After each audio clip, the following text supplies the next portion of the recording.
Hey, Sarah McKenzie here, and I wanted to pop in before we started today's show to let you know something very important. Our Read-Aloud Revival membership is open for registration right now, but only for a few more days. This is the last time we're opening registration at membership in 2016, so you need to get in by 9 p.m. Pacific on Thursday, November 10th, in order to get in this year. Otherwise, you're going to have to wait until 2017 to join us in membership. Listen, I know that it is hard to connect with our kids in this noisy, busy, crazy world we live in, but reading aloud gives us a chance to be fully present. We use 3 steps to help parents make meaningful and lasting connections with their kids through stories. For all the details, head to RARmembership.com.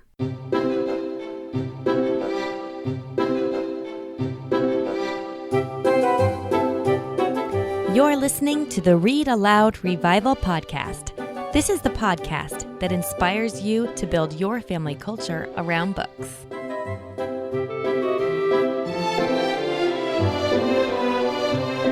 Hello, Sarah McKenzie here for episode 54 of the Read-Aloud Revival podcast. Thank you for tuning in to today's podcast episode. So glad you're here. We have some really exciting new things happening at Read-Aloud Revival. Have you seen? I'm not going to tell you more about it on the show, but if you haven't been to readaloudrevival.com lately, you should go look. And so you can see what I'm so excited about. And while you're there, make sure you're signed up for our free Read Aloud book list. You'll also get our VIP emails that go out every Tuesday morning. And those let you in behind the scenes here at Read Aloud Revival headquarters. I get notes all the time from readers who tell me that they squeal out loud or clap their hands or check their email first thing on Tuesday mornings because they know I'm sending them an email and it's their favorite email they get. So I love it when we hear that from readers. You can get in on it too for free. Head to readaloudrevival.com, see what it's all about, check out what we've got going on there now, and put your email in to get the book list.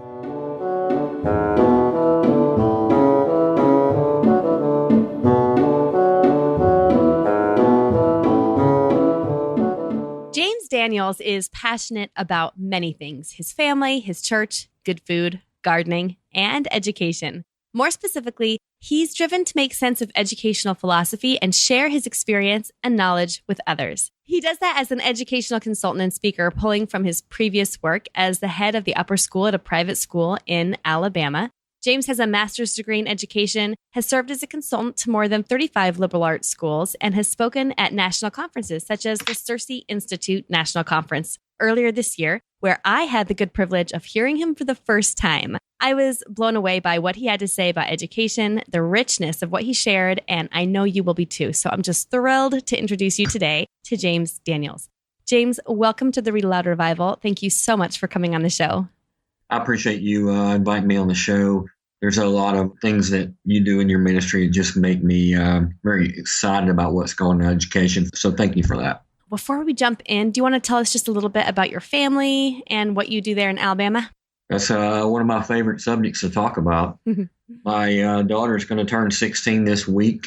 My wife, like me, is from, like I am, from Arkansas.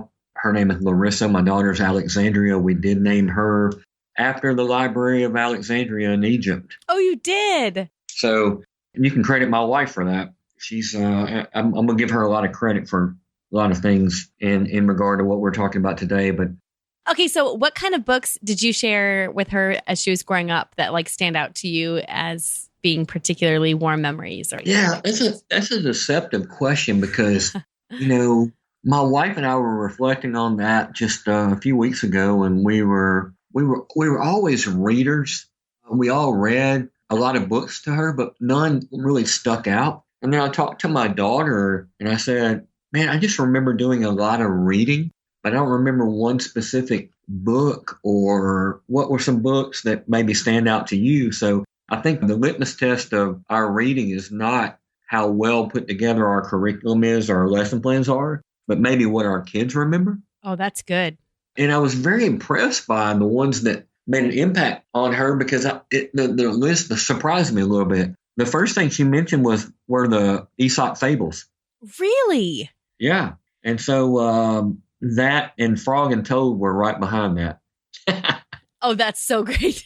Isn't that rich? But there's definitely a connection between animals as characters in those. One of the things that we were talking about, I guess the Chronicles of Narnia were a huge part of her upbringing. Again, there's that same pattern of characters and animals that represent a higher reality. And one of the things that my daughter was talking about a lot is she said, I love the fact that I saw the gospel story in that, but it didn't feel preachy. And so I love that. She actually wrote an essay this week in her writing class on C.S. Lewis and his use in the Lion, the Witch, and the Wardrobe of allegory. Yeah, I remember when I was chatting with Carolyn Liloglu about the genre of fantasy, one of the things she was talking about is how fantasy strips away a lot of the things that distract us when we're reading about humans or like a story set in reality, and helps us see this truth almost crystallized. A great conversation because, everything about what we're encountering in a daily life, if we're Christians and we're folks that want to reach for something more than just a mundane, we've got to learn to enter into those things, but immediately go to something that makes sense and gives us purpose in those experiences. So fantasy moves us immediately without distracting us from too many mundane details. But at the same time, I see a lot of books now that are an escape from reality versus moving you from the mundane reality. Because, C.S. Lewis, when he's talking about the woods and the trees and the water and all those things, he's not, even in his space trilogy, he's not moving you to an otherworldliness where he's causing you to escape from reality. But there's something about it that's asking you to look at reality and the mundane and the ordinary world around you and think a little harder, a little higher about those things. And I think a lot of the books that do that are the books that over time become classics. Are you familiar with the work of N.D. Wilson? I'm not. Okay, so N.D. Wilson he's written a few books for adults, like Notes from the Tilt-A-Whirl and Death by Living, which are nonfiction. Gorgeous. Yes, I've heard of those. Okay. Yeah. And then he's written some amazing fantasy books for kids, including The 100 Cupboards. And in episode 44, I chatted with him about what it was like to write fantasy, especially kind of creepy, scary fantasy, which is what he writes from a Christian perspective. And one of the things that really struck me is how he talked about how truly good fantasy isn't an escape from this world. It helps you live in this world and see the magic around you in this world more clearly. I thought that was so beautiful. Yeah, and I think Tolkien and C.S. Lewis, they are really stoked about that idea. I mean, I think this is the importance of why Harry Potter had to start in the real British world, because nobody would believe it if he started at Hogwarts. And the same thing with, I think Tolkien does a masterful job that, if he started with Gandalf, you wouldn't have a place to enter into the story. He enters into the story with hobbits. That's our entry point. People that are planting gardens, they're living an ordinary world. And I can't remember who it was, but someone said something about, in the past, they would take ordinary people and they would put them in a divine reality. Nowadays, folks are starting with a divine reality and trying to move to the mundane world, and they're disappointed with it. I had never thought of that, but that's true of N.D. Wilson's 100 Cupboards series. He starts with an ordinary boy living in a very rural, ordinary town. I think it's called Henry, Kansas. He wakes up to the magic around him. Yeah. So then I know when you were speaking, one of the things you said when I heard you at the conference was that the more metaphors we bathe our kids in, the better. So why is that? Like, tell me about metaphor, and because that feels like it ties in here to what we're talking about with the divine elements of story. You're spot on there, Sarah, because what poets do, good poets, what they do is take an ordinary experience that you encounter. They move you up to something divine. They exalt those experiences. And they ennoble those experiences. They move you to like an ecstasy, and they tell you that these are heavenly type experiences. But at the same time, they don't stop there, and they enter back into the world. And this is incarnational. Metaphors, what they do is move us in the same way of saying, I'm taking an ordinary experience. I'm building an abstract connection to something else that you normally wouldn't put together, but I'm saying it in such a way that I'm bringing it back down, and I'm using something that's an analogy of something everyone recognizes and experiences that will communicate well. And so, traditionally education has been about how can we teach kids to approach something to not only analyze it, but synthesize it for meaning and purpose. and being able to communicate that well in a very vivid and clarified way versus creating kids that have experiences that are frustrated and are in angst because they can't communicate them well because they're seeing, kids are seeing more than what their senses are accounting for because they're made in the image of God. And metaphor and surrounding with metaphor gives them the tools and the ability to express what's going on and cultivate that from an early age.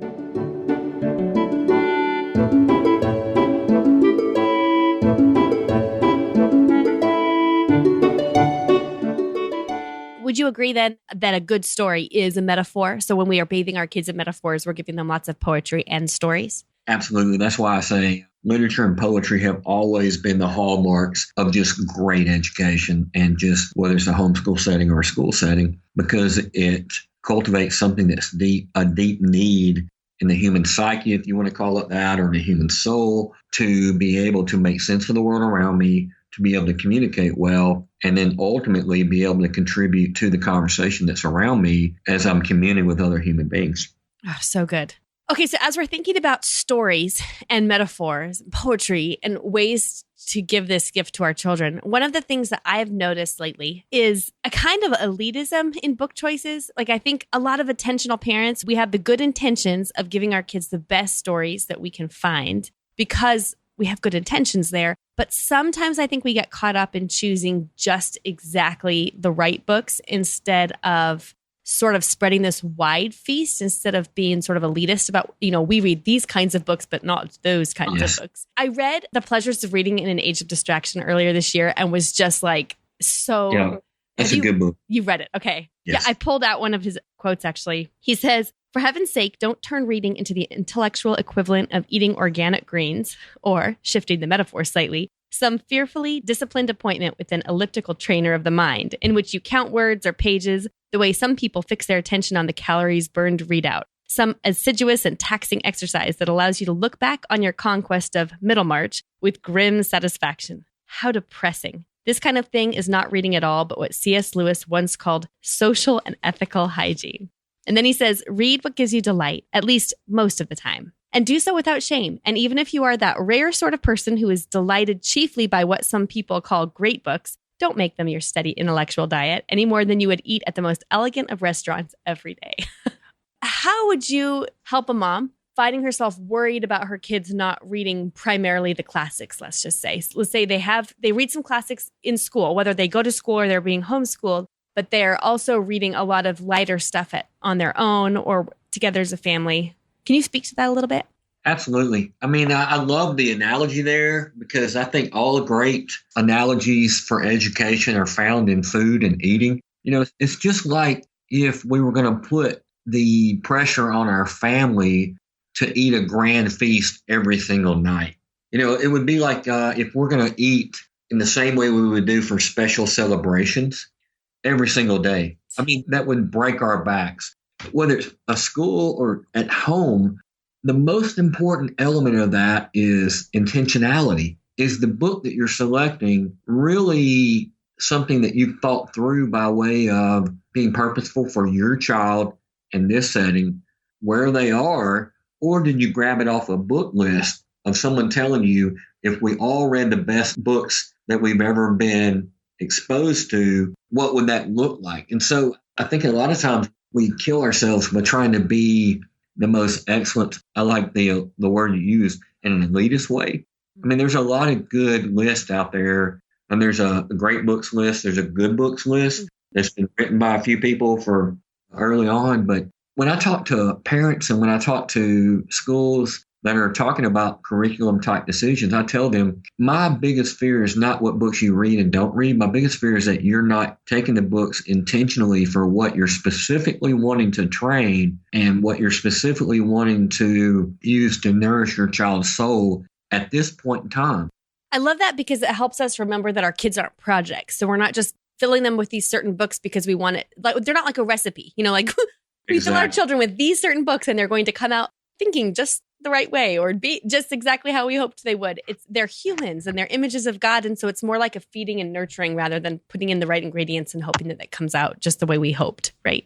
One of the things you had said was at the conference was that education is the leading out. And so I wrote this down word for word because I was so moved by it. You said that our role as teachers, and I would just extend this and say our role as parents then is to create an atmosphere that says, do you trust me? Take my hand. We're going to go somewhere cool. And I thought, oh my goodness, that's what we do when we open a book with our kids. We say, do you trust me? Come on, let's dive in together. We're going to go and see something really cool.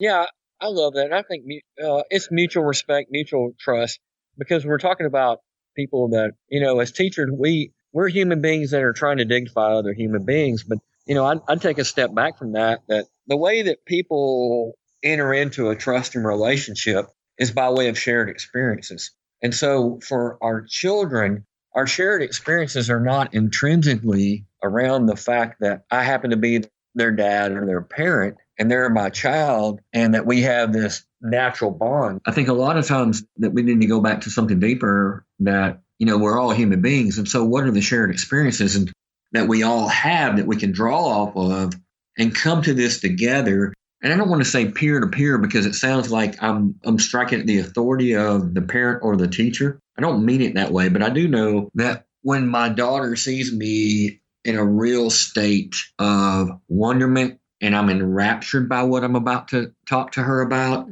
or on the other hand, if she comes in and she's just excited about what she's about to tell me, immediately I'm engaged in that. That's the first step. The second step is, what I'm about to share, what she's about to share corresponds to reality. And I think that's where trust is born. Not only that we've been someone that they can trust by way of a model of virtue and the way we treat them, but also in regard to not losing that curiosity and that wonder. And as kids see that we're excited and we haven't been jaded and we're doing the hard work and we're anticipating it too, I mean, it's contagious. Yeah, it's more like being allies, I guess. I like how you said it doesn't really usurp your authority because we kind of have that natural, I think, as parents, we go, wait, I can't be peer-to-peer with my child because I'm not my child's friend, first and foremost. I'm their parent.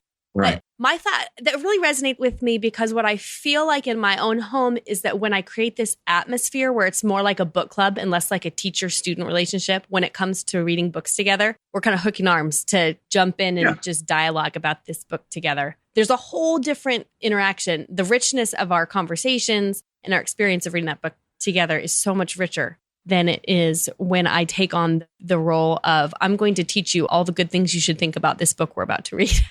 Right. And I don't see, we live out in several acres just right outside of Birmingham. And I think about the moments when I walk outside and we had this big loggerhead turtle that was walking across our pasture and the thing was huge. And I'm running in the house and like, you've got to see this before he gets to where he's going and hides, so we can't see it. But the same excitement, I think, is not a different excitement than when I'm entering into whatever I'm teaching, especially with books. It's the same experience. It's the same human approach to things of saying, listen, there's something in this that I'm excited about and we need to see together. And I tell parents and teachers all the time, if you can't bring that excitement about that book or about the reading that you're about to do, and of course, there's days that we're tired. That's not what I'm saying. But I'm saying in general, if you can't bring that to the table, then why are you reading it in the first place? Because this is the difference between, I think, engaging teaching and teaching out of duty. And again, I don't want to say, present this paradigm like every day we get, we read these things or we read these books. And there's times that I've read or my wife has read to my daughter that we're just worn out at night. But the other side to it is I think there has to be at some level that trust comes from the fact that if you really want me to love this, I need to know that you love it yourself.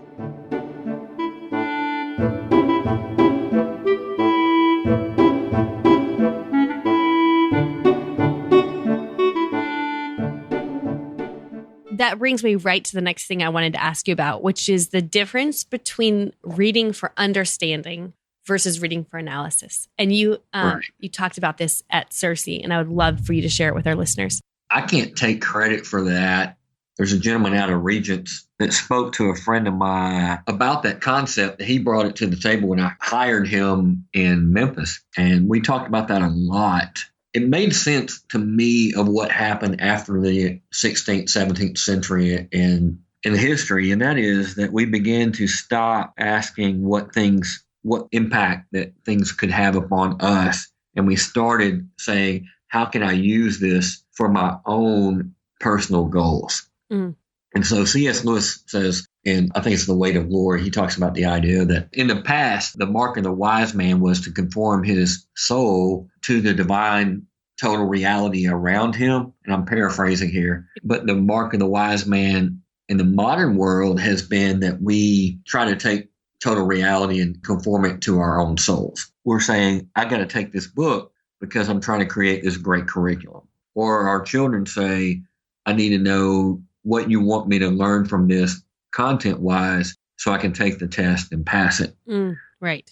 And so that would be overstanding, where I'm entering into a book and saying, what can I do with it? Understanding would be more along the lines of, I walk into a situation, I'm saying, what is this trying to tell me? Whether it's a piece of artwork or it's a book, as the author, like, what is the author saying? Aristotle said, it's the mark of a wise man to entertain a thought without accepting it. Our children and even we walk into a situation and we're immediately want to assert our opinion or our personal preferences about the book.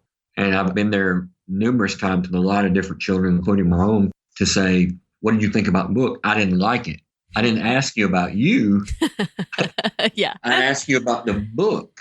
What is the author trying to say? Is it noble? Is it valid? And so a lot of times it has to do with submitting to the fact that, someone has created something here, whether it's a piece of music or art or a book.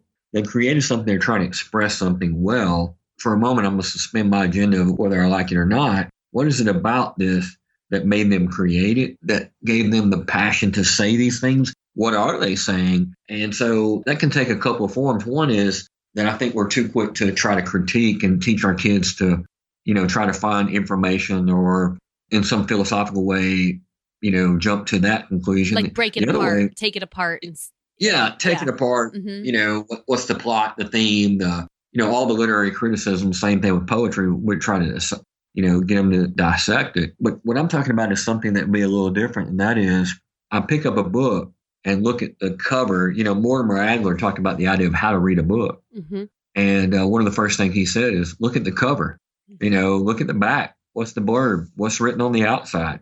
Look at the table of contents, skip to the back. Just approaching a book in that way, on a complicated level, but just for kids, one of my favorite books that I wish I would have had as my daughter was younger is Al Moon. And what I love about the book is it's so well done by way of illustrations. And, just there's so much that's just providing a feast for your soul that's laid before you even open the book. That's the type of approach I'm talking about, where you're saying, I'm not going to immediately try to jump to what I can glean from this book, as much as putting myself under, there's something presented to my senses that I want to sit under the feet of this person and say, what is it that you have to say? Because that's not only a reading skill, that's a life skill. Yes, so much. I was just thinking, this is really teaching the art of listening and empathy. Because when we read a book thinking we're going to analyze it, especially if we say you're going to have to write a book report on this, and so the child immediately starts tearing apart the different parts of the plot or the theme or the character arc or whatever, they come at it from such an I'm standing over you type mentality, or thinking about what they're going to say next. Kind of like when we're having an argument with our spouse and we're forming our argument while the other person's talking instead of actually listening to what they say. So when we open a book and just say, what do you have to tell me today? And just what do you have to speak to me? We're practicing the art of listening and empathy, getting ourselves into someone else's shoes and just kind of looking at the world from their point of view. That's a great way to put it. I love that analogy. There is a time and a place. I don't want to put it as if we're trying to come up with this idea that you don't have to talk about plot and characters and define dynamic character and flat character and all that. That's not what I'm saying. It's not an either or. It's let's don't put the cart before the horse. Let's start with the whole and the listening and the submission and the empathy, and then we'll move to the analysis. We will get to those questions. But after that, let's come back around and say, looking back over your first encounter of just kind of seeing it overall, an analysis, let's synthesize that for meaning and purpose. And if you were going to explain this book or the truths that you learned to someone else, what would that look like? So then a question we often get here from our listeners is how to determine which books to assign our kids to read versus which books to read with them. and kind of how to choose what we're reading. Do you have some thoughts on that you could share with us? Absolutely. I talk to so many people that ask me that question about what book should I read my child? And I say, what specific goal do you have this year at this age for your child by way of the skills that you want them to learn, by way of the ideas that you want to present to them, and then what specific knowledge are you wanting them, how does this tie into knowledge? I think all three of those, especially at the early age, in that sequence. And so when people give me a list of books that we need to go through, that I need to go through, the first question I'm asking is why this order of books and why these books? And so I think we need to get better about being intentional. And that is, we have a paradigm of saying, I have certain goals in relation to my child, these students, in terms of skills, ideas, and knowledge that I want them to leave this year with. What are those? And then what books would be most conducive to cultivating those sensibilities, those habits, that understanding this year.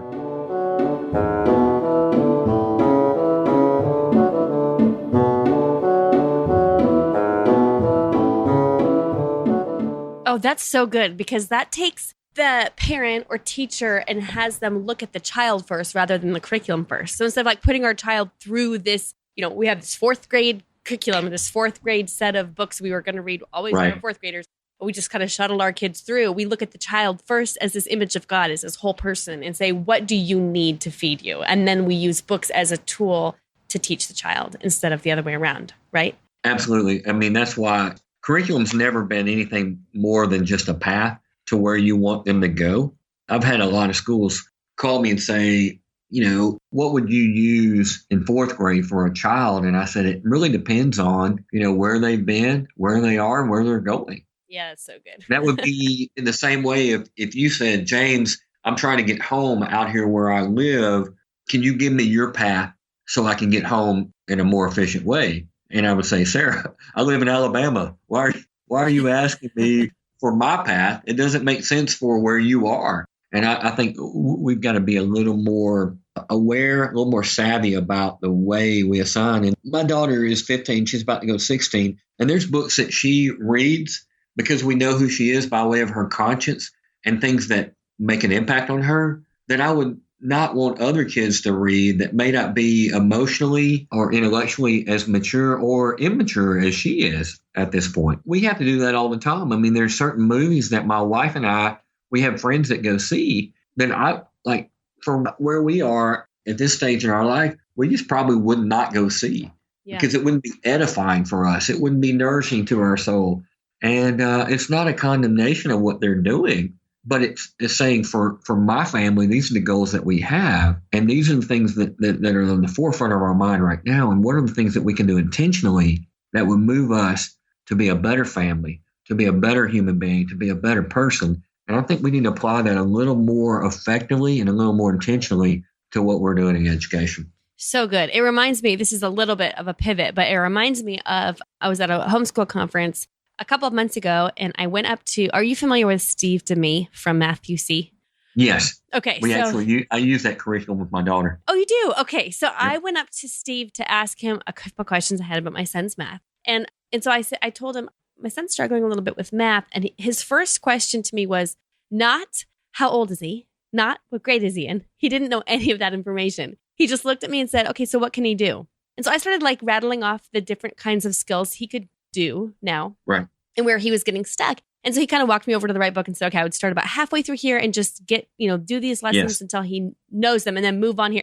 As I walked away after we were done, I realized he never asked me how old my son was or what grade he was in because that was completely irrelevant. He wasn't asking me like, this is the fourth grade thing you do, or sixth grade actually is where he's at. But he'd say, developmentally, where is he? Yeah, exactly. Because the only important thing to know is where is your child at now and what's the next step? And it just started with the child and ended with the child. And I thought, whoa, that's a whole paradigm shift, Yeah, and that, the child-centered education has gotten a bad rap in some way because it means in some way that we're not trying to move them on from where they are. Right. I mean, there are child-centered approaches that would say, just let them be a child, let them play, don't push them, don't challenge them, but that's child-centeredness in the best way, and that is developmentally as human beings, we're in certain places in our life, And so the teacher, I always think, is a psychologist in regard to our number one goal has to be developmentally, where is our child, where are our students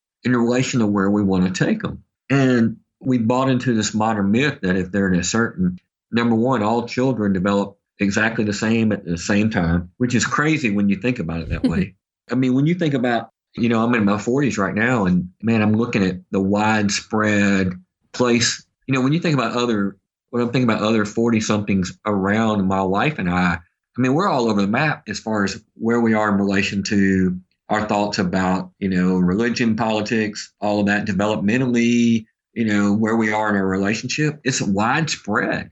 I mean, to think that my wife and I are in the exact same place that everybody else is, or vice versa, that would be dehumanizing. I think the same thing with what you're saying there. And that's what I always loved about what I've sensed from the philosophy of Matthew C. is that they're working on a basic set of skills and they're thinking developmentally. And I think we're going to think more developmentally about our children. Yeah, that's so true. And with regard to book lists, the idea of grade level book lists can be dangerous there because it's the same kind of thing instead of taking the child to where they're at. Yeah. Yes. Yeah. Well, James, I have a feeling you and I could chat all day, but I want to honor your time. I thank you so much for coming on the show. This has been wonderful. Well, I appreciate that, Sarah, and I'm glad that I can be a part of it and appreciate your ministry and what you're about.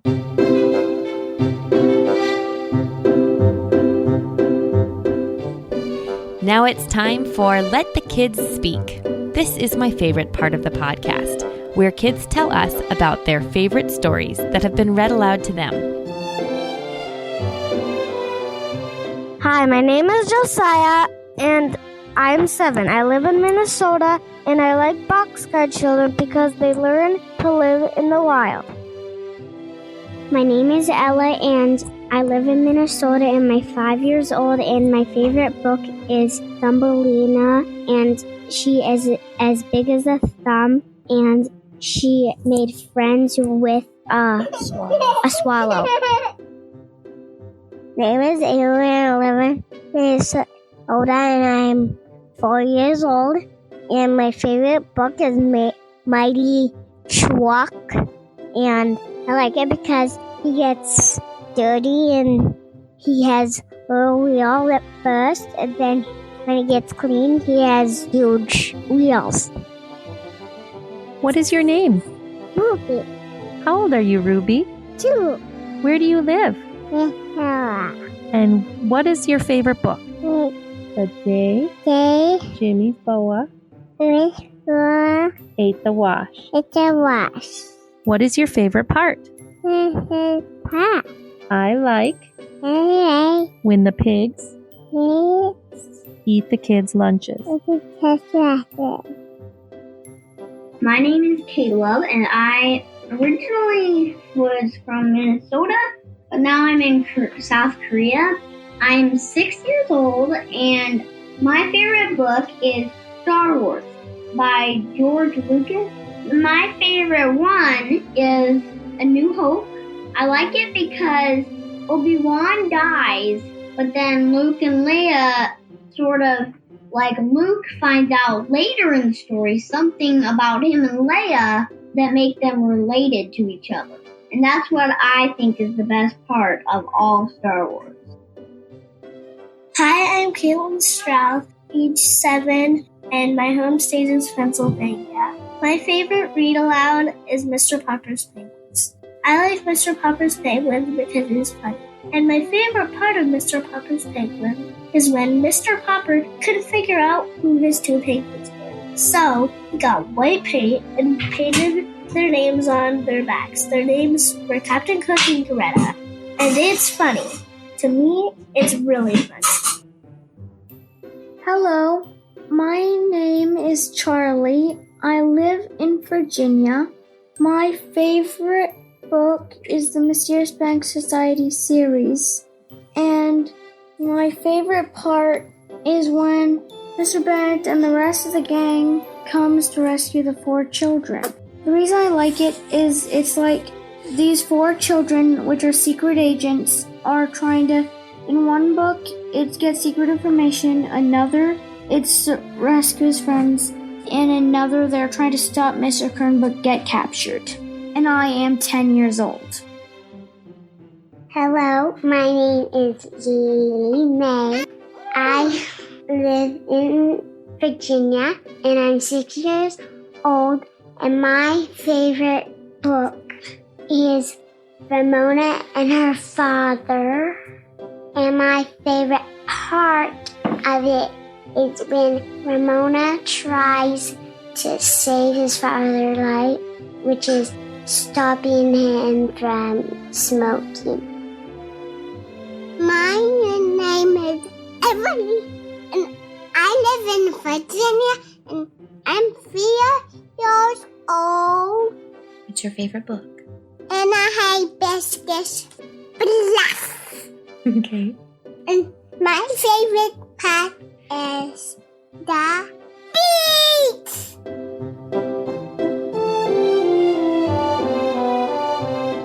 Fantastic. Thank you so much to all of you kids. You know, Emily, we like Anna Hibiscus around here too. In fact, we like Anna Hibiscus so much that we're having the author of it, her name is Atinuke, on the podcast. That will be a lot of fun.